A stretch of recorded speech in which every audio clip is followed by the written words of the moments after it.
नमस्कार दोस्तों, मैं हूं डॉक्टर अर्पणा। स्वागत है आप सब लोगों का आपके अपने चैनल में। दोस्तों, इस चैनल में हम लोग बात करते हैं कि कैसे होम्योपैथी की दवाइयां हमें अलग अलग मेडिकल कंडीशंस में, अलग अलग बीमारियों में मदद कर सकती है। आज हम लोग बात करेंगे ज़ीका वायरस के बारे में। तो ज़ीका वायरस के क्या लक्षण हैं, किनको ज़ीका वायरस से खतरा है, क्या इसके इंडिकेशंस होते हैं, कैसे फैलता है ज़ीका वायरस, और होम्योपैथी की दवाइयाँ जो आपको मदद कर सकती है। दोस्तों, अगर आप लोग मेरे चैनल में नए हैं तो वीडियो को देखने से पहले चैनल को सब्सक्राइब करके बेल बटन को प्रेस कर दें ताकि आप अपडेटेड रहें। मैं जब भी कोई वीडियो पब्लिश करती हूँ वो आप तक ज़रूर पहुँच पाए। तो चलिए शुरू करते हैं आज का topic, Zika virus, Zika virus के लक्षण, किससे है खतरा और होम्योपैथी की दवाइयाँ।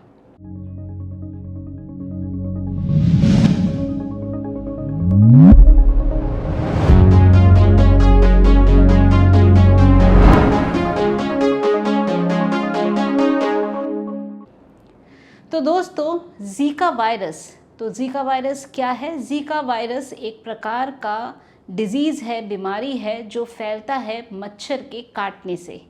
ये वही मच्छर है जिसके काटने से डेंगू फीवर या मलेरिया, चिकनगुनिया, येलो फीवर ये सब बुखार होता है। तो क्या होता है, एक इन्फेक्टेड मच्छर ने अगर एक हेल्दी इंसान को काटा तो ये वायरस इन्फेक्टेड मच्छर से हेल्दी इंसान में आया। अब इस हेल्दी इंसान को जो कि इन्फेक्टेड हो गया ज़ीका वायरस से, जब इस इंसान को कोई दूसरा मच्छर काटे तो क्या होगा, इस इन्फेक्टेड इंसान से मच्छर के थ्रू फिर से एक हेल्दी इंसान तक ज़ीका वायरस स्प्रेड हो सकता है।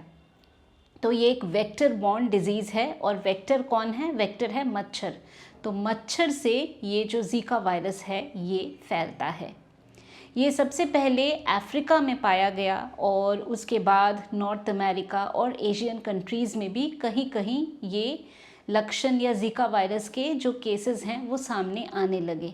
अभी हम देख रहे हैं यहाँ पे भी ज़ीका वायरस के केसेस हो रहे हैं। तो ज़ीका वायरस के क्या लक्षण होते हैं?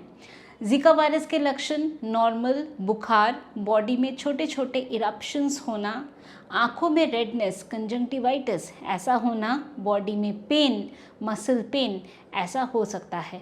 तो काफ़ी हद तक जो इसके सिम्टम्स हैं, जो लक्षण हैं, डेंगू बुखार या जो डेंगू का बुखार होता है उससे काफ़ी हद तक मिलता जुलता होता है। अब हम बात करते हैं जो ज़ीका वायरस है तो इससे किसे खतरा हो सकता है। तो ज़ीका वायरस से सबसे ज़्यादा जो खतरा है या रिस्क फैक्टर है वो है प्रेग्नेंट महिलाओं में, क्योंकि ज़ीका वायरस अगर प्रेग्नेंट महिलाओं को इफ़ेक्ट करता है तो इससे क्या है, ये जो वायरस है फीटस तक ट्रांसफ़र हो सकता है। तो जो अनबॉर्न बच्चा है उस तक वायरस जा सकता है, और बच्चा कैसे पैदा होता है, माइक्रोकेफेली बच्चे को हो सकती है। माइक्रोकेफेली का क्या मतलब है? माइक्रो यानी छोटा, छोटा सर, केफेली यानी हम सर को रिप्रेजेंट कर रहे हैं, तो छोटा सर, तो ब्रेन डेवलपमेंट नहीं होना, सर पूरा डेवलप नहीं होना, स्कल पूरा डेवलप नहीं होना, ऐसा हो सकता है। तो क्या होगा, ब्रेन से हमारे बॉडी के सारे फंक्शनिंग्स कंट्रोल होते हैं। तो ऐसे बच्चों में अगर ब्रेन डेवलपमेंट नहीं होगा, स्कल का डेवलपमेंट नहीं होगा, तो आगे चल के इन लोगों को दिक्कतें आती हैं और अलग अलग समस्याओं का सामना करना पड़ सकता है। अब कुछ एडल्ट में ज़ीका वायरस नर्वस सिस्टम को भी इफ़ेक्ट कर सकता है, जिससे गियान-बारे सिंड्रोम, इसके बारे में भी मैंने ऑलरेडी वीडियो बनाया है, एनसेफेलोपैथी, माइलाइटिस ऐसी समस्याएं हो सकती है। तो यानी ज़ीका वायरस में पोटेंशियल होता है कि ये आपके नर्वस सिस्टम को या आपके नर्व्स को ये असर करे, और इसके वजह से जो गियान-बारे सिंड्रोम है या माइलाइटिस है, ऐसे लक्षण या ऐसे सिम्टम देखने को मिल सकते हैं। सबसे ज़्यादा रिस्क फैक्टर है प्रेग्नेंट महिलाओं को, क्योंकि फीटस में अगर ये जाता है तो फिर माइक्रोकेफेली यानी ब्रेन और स्कल्ट का डेवलपमेंट नहीं होना, ऐसी समस्या हो सकती है। कैसे कर सकते हैं हम ज़ीका वायरस से बचाव? तो वो हमें तमाम कोशिश करनी है जो हम मच्छरों से बचाव के लिए करते हैं। अपने घरों के आसपास सफाई रखना ये बहुत ज़्यादा ज़रूरी है, कहीं पे पानी इकट्ठा ना हो ये ज़रूरी है। कोशिश करें फुल बाजू के कपड़े पहने, मस्कीटो रेपेलेंट क्रीम्स का इस्तेमाल करना, मस्कीटो नेट मच्छरदानी का इस्तेमाल करना, ये बहुत ज़्यादा ज़रूरी है, जिससे हम मच्छरों से अपना बचाव कर सकते हैं और मच्छरों से होने वाली बीमारी जैसे डेंगू बुखार है, जीका वायरस है, इनसे भी हम अपना बचाव कर सकते हैं। तो अब हम बात करते हैं होम्योपैथी की दवाओं के बारे में। तो दोस्तों, होम्योपैथी में जो मेडिसिन्स है सिम्टम के बेसिस पे दिया जाता है, तो जिस हिसाब से लक्षण है अकॉर्डिंगली मेडिसिन इसमें दी जाती है। सबसे पहली हमारी दवा है यूपेटोरियम परफोलिएटम। यूपेटोरियम परफोलिएटम जिसे बोन सेट के नाम से भी जाना जाता है, और ये डेंगू बुखार में भी एक बहुत ही उपयोगी मेडिसिन है। यूपेटोरियम में हम देखते हैं कि बिल्कुल मसल्स में, बोन्स में बहुत ज़्यादा दर्द होता है, बहुत ज़्यादा पेन का महसूस होता है।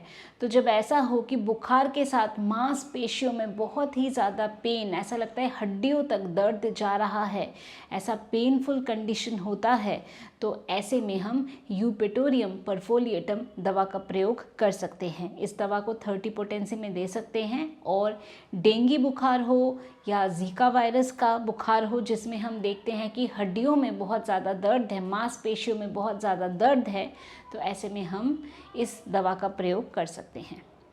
दोस्तों, अगली हमारी मेडिसिन है बेलाडोना।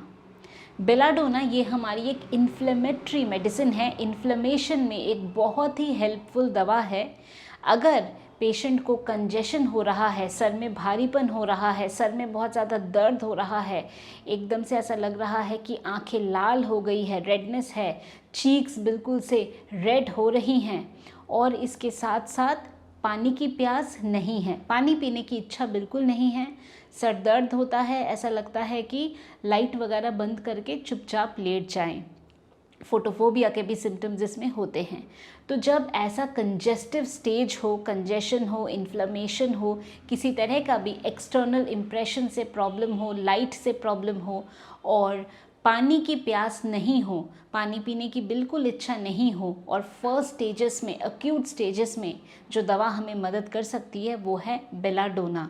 बेलाडोना को 30 पोटेंसी में आप दे सकते हैं, और इसकी आप कुछ डोजेज रिपीट कर सकते हैं 1-1 घंटे में या 2-2 घंटे में, सिम्टम के अनुसार, जिससे पेशेंट का जो एक्यूट स्टेज है या एक्यूट इन्फ्लेमेटरी स्टेज है उसे हम कंट्रोल कर सकते हैं।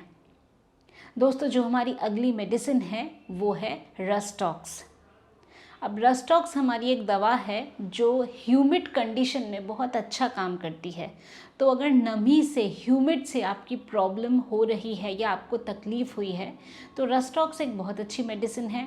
बुखार के साथ साथ बॉडी में अगर छोटे छोटे इरप्शंस हो रहे हैं, एक्ने जैसे दिख रहे हैं, वेसिकुलर इरप्शंस हो रहे हैं, इसके साथ साथ बेचैनी है, रेस्टलेसनेस बहुत ज़्यादा है, तो यहाँ से वहाँ टहलने का मन करता है, और जो बॉडी की तकलीफ़ है, पेन है, मसल में पेन है, लिगामेंट्स में पेन है, एपोन्यूरोसिस में पेन है, इन सब पेन का जो रिलीफ है वो कैसा होता है, धीरे धीरे जब टहलते हैं थोड़ा जेंटल मोशन से बेटर लगता है। यानी जो स्टिफनेस बन गई है, जो एक ऐंठन बन गई है, वो बेटर होता है जब थोड़ा सा पेशेंट टहलता है, थोड़ा सा चलता है, तो बेटर फील करता है। और बेचैनी है, रेस्टलेसनेस है, वो भी इस तरह से एक्सप्रेस होता है कि बेचैनी हो रही है, इसलिए यहाँ से वहाँ टहल रहे हैं।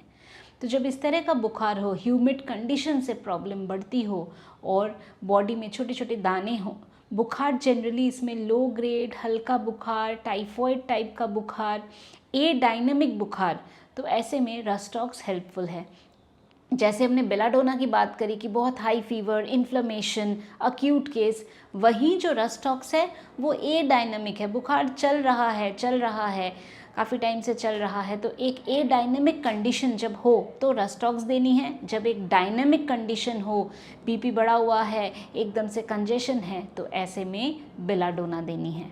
तो दोस्तों, रस्टॉक्स को भी 30 पोटेंसी में दे सकते हैं। इसकी 5-5 गोली दिन में 3 बार करके या 4 बार करके दिया जा सकता है, जिसमें सिम्टोमेटिक रिलीफ के लिए आपको मदद मिल सकती है। जो बुखार के साथ साथ बॉडी में डिस्कम्फर्ट है, पेन है, इन सब में आपको रिलीफ मिल सकता है। तो दोस्तों ये थी हमारी 3 बेहद उपयोगी मेडिसिन, यूपेटोरियम परफोलिएटम, बेलाडोना और रस्टॉक्स, जो जीका वायरस के लक्षण के साथ डील करने में आपको मदद कर सकते हैं। तो दोस्तों ये थी information about Zika virus and the role and scope of homeopathic medicine. मैं उम्मीद करती हूँ कि अभी जो इन्फॉर्मेशन मैंने आप लोगों के साथ शेयर किया आपने इसको पसंद किया है। तो वीडियो को लाइक करना, शेयर करना, कॉमेंट करना और चैनल को सब्सक्राइब करना बिल्कुल भी नहीं भूलें। अगर आप चाहते हैं मेरे से अपॉइंटमेंट लेना, जाए मेरे वेबसाइट drarpana.com पे और वहाँ आप बड़े ही आसानी से अपना अपॉइंटमेंट बुक कर सकते हैं।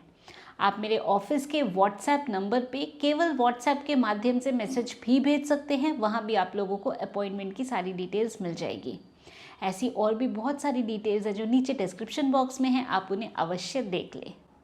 तो दोस्तों आज के लिए बस इतना ही। खुश रहिए, मुस्कुराते रहिए, स्वस्थ रहिए, अपने घरों के चारों ओर सफाई रखिए, पानी इकट्ठा ना होने दे, मच्छरों का ब्रीडिंग नहीं हो पाए, इन बातों का ध्यान दें। Thank you so much for watching.